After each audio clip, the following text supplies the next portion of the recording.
Halo Mario Booster, selamat datang kembali di channel Mario Angelo. Oke, seperti kalian lihat ya bahwa aku udah pindah studio. Jadi ya, gue pindah kamar karena gue butuh sebuah ruangan yang lebih gede. Bahkan view-nya bisa lebih indah karena di belakang ada outdoor-nya Pak. Jadi lebih enak lah ya.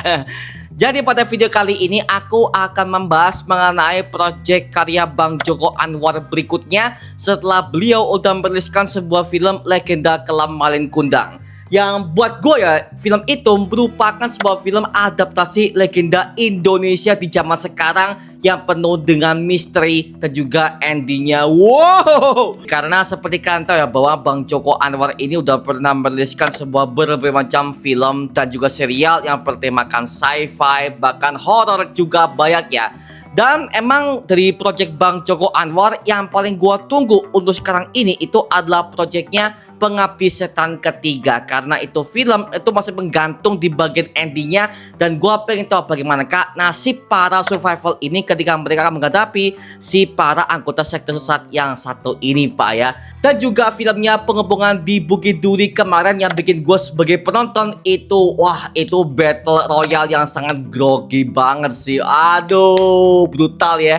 Dan sekarang akhirnya dari pihak Bang Joko Anwar dan juga dari pihak Come and Sing Pictures udah meriliskan sebuah bentuk Indonesia trailer untuk proyeknya Ghost in the Cell, yang dimana katanya film ini akan memiliki sebuah tema horror komedi sekaligus gore paling brutal ala-ala Bang Joko Anwar banget ya.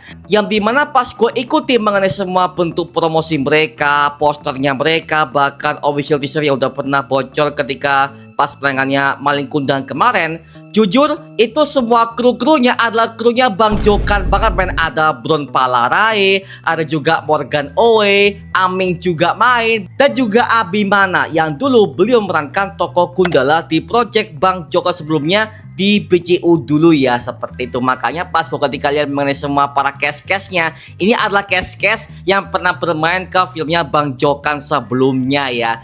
Tapi pas ketika lihat mengenai posternya, bahkan semua trailernya, wah itu gokil sih, gila, gue merinding sih. Dan pada video kali ini aku akan mereaction sekaligus kita akan breakdown semua apa yang akan terjadi kepada project Ghost in the Cell karya Bang Joko Anwar yang satu ini. Seperti apa hasilnya? Berikut adalah reaction dari kita. Sikat cuy. Oh. Terus rencana lo apa setelah keluar? Percuma juga punya rencana. Negara bangsa. Oh, Abimana juga main. Gundala juga main. Oke. Mobil tahanan. Oke, survival di penjara lah ya. Oke. Oke, tahanan baru di film ini. Wah, dia main juga. Anjir. Oh, Aming juga. Oh ya, Aming main juga. Oke. Baru tahu wartawan. Oh, seorang jurnalis ya. Dia itu. Iya, katanya gitu. Oke. Yang menentukan apakah hari kalian jalan lancar atau penuh masalah. Oh, ini keren Bang Jokan semua sih. Semuanya main loh. Oh, duh. Aduh. Gue tahu apa? Beneran gue nggak tahu apa-apa. Ngapain lo sih? Ah. Mau ngapain? Hah? Dia buka dia. Masuk sini dia udah banyak kan mati. Mau ngapain? Mau ngapain? Oke, tipe-tipe survival penjara lah ya. Oh. Apa sih? Oke. Oh, betulnya komedi absurd ya. Oh,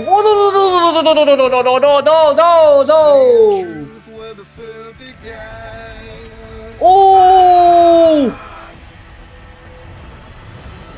anjir, Ghost in the Cell. Oke, akhirnya kita untuk menonton mengenai trailernya Ghost in the Cell karya Bang Jokan yang satu ini. Dan opini gue mengenai trailer ini jujur ya, mengenai semua color gradingnya, bagaimana semua para inmates-nya, dan bagaimana model penjaranya, Entah kenapa ya, hal ini membuat gua callback kepada filmnya Shawshank Redemption, Pak. Yang dimana itu film merupakan sebuah bentuk film psikologi yang bertemakan survival juga dalam sebuah bentuk penjara, Pak ya.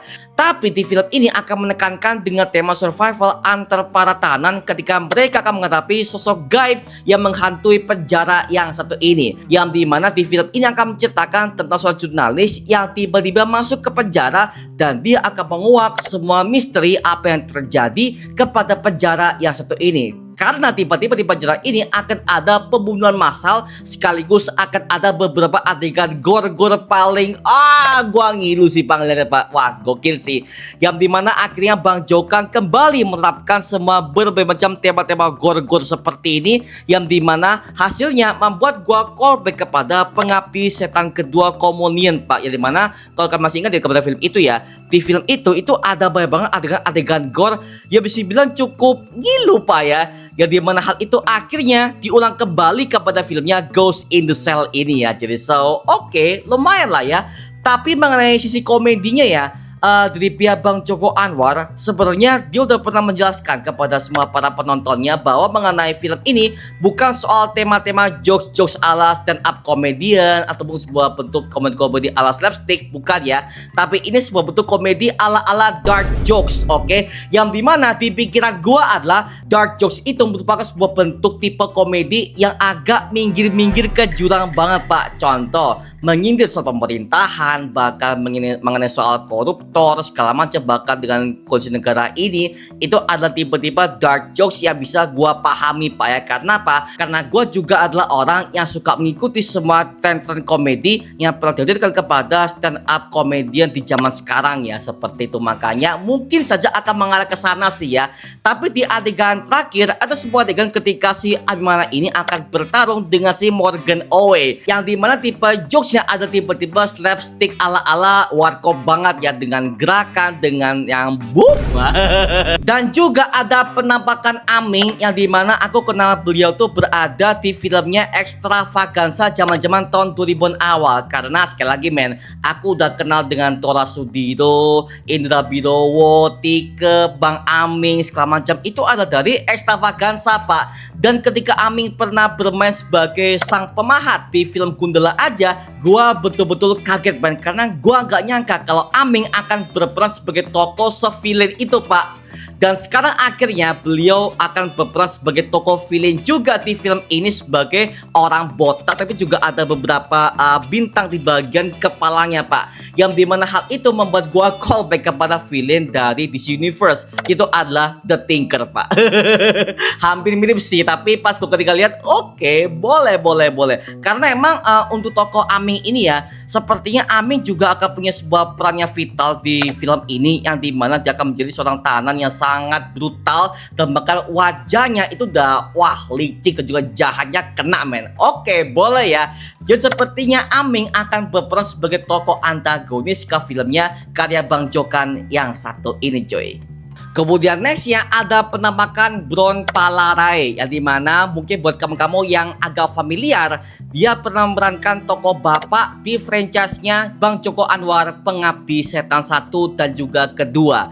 Dan sekarang akhirnya beliau kembali ke film ini sebagai tokoh kepala sipir penjara yang galak dan juga brutal men.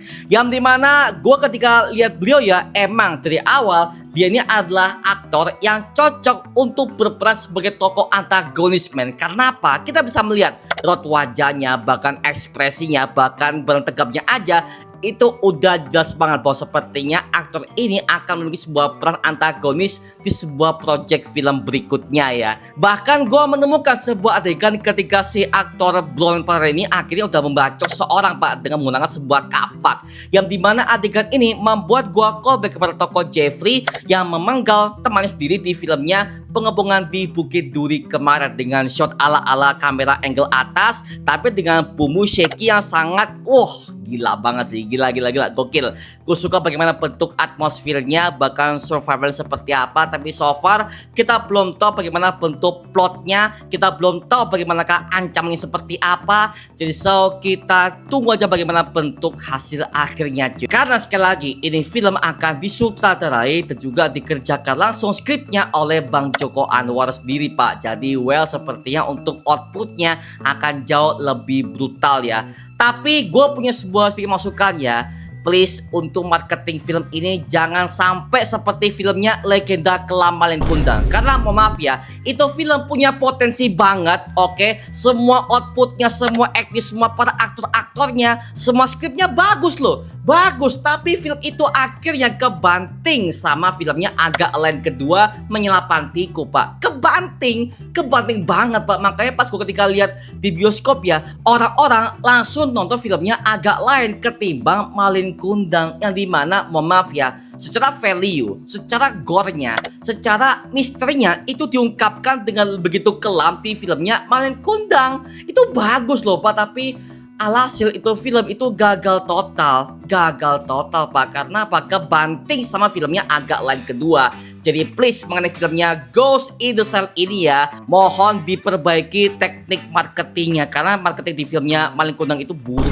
banget Pak. Karena gua nggak pernah nyangka kalau Bang Jokan sebagai orang punya film ini, dia marketingnya agak begitu banget sih Pak. Karena ya itu bukan Bang Jokan yang gua kenal, kok begitu amat marketingnya. Jadi ya please ya buat para tim marketingnya Come NC Pictures dan juga Bang Jokan sebagai sutradaranya, mohon diperbaiki lebih lanjut mengenai tim marketingnya untuk film yang satu ini Pak. Karena ini film sangat gue tunggu banget, apalagi dengan tema-tema horor, komedi, dan juga survival dalam penjara. Itu yang gue tunggu banget Pak. So far gue sangat menunggu banget mengenai film ini, yang dimana film ini akan siap tayang tahun 2026 ini cuy. Oke, mantap, good job. Nah sekarang gue serahkan kepada kalian, gimana pendapat kamu mengenai trailernya Ghost in the Shell yang satu ini? Tuliskan pendapat kamu di kolom komentar di bawah dan kita bisa diskusikan bareng seperti biasanya. Oke? Nama gua Mario Angelo dan sampai ketemu di video berikutnya. Adios dan thank you semuanya. Dadah.